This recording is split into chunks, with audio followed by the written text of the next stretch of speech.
ગદ્દા પ્રથમ પ્રકરણ 42મું વિધિનિષેધ સત્ય છે, મિથ્યા કહેનાર નારકી થાય છે. તેને પામ્યો. તેનું કારણ એ છે જે શ્રીકૃષ્ણ ભગવાન પોતે સાક્ષાત પુરુષોત્તમ ગુણાતીત દિવ્યમૂર્તિ હતા, તો તે સંઘાતે ગોપીઓએ જાણે પ્રીતિ કરી તો પણ તે ગોપીઓ ગુણાતીત થયો અને ભરતજીએ દયાએ કરીને મૃગલામાં પ્રીતિ કરી તો પોતે મૃગલું થયા.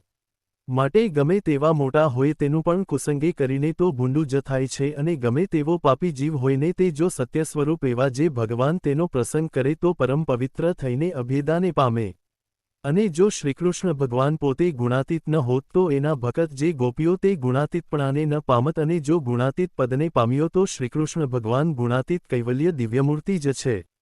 અને વેદાંતી કહે છે જે સર્વત્ર બ્રહ્મ સભર ભર્યો છે, ત્યારે જેમ ગોપીઓએ શ્રીકૃષ્ણ ભગવાનને વિશે પ્રીતિ કરી તેમ જ સર્વે સ્ત્રીઓ પોતપોતાના ધણીને વિશે પ્રીતિ કરે છે તથા સર્વે પુરુષ પોતાની સ્ત્રીઓને વિશે પ્રીતિ કરે છે તો પણ તેમને ગોપીઓના જેવી પ્રાપ્તિ થતી નથી, તેમને તો ઘોર નરકની પ્રાપ્તિ થાય છે.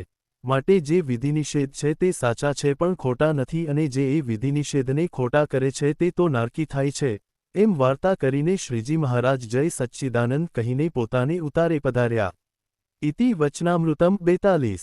અવાજ અવનવા ભક્તિ મેં વિડિયો માટે વિડિયો કો લાઇક અને અમારી ચેનલને સબસ્ક્રાઇબ કરો અને બેલ આઇકન દબાવો જેથી સૌથી પહેલા વિડિયો તમારા સુધી. ભાગ 3 માટે જલ્દીથી કોમેન્ટમાં જય સ્વામિનારાયણ લખો.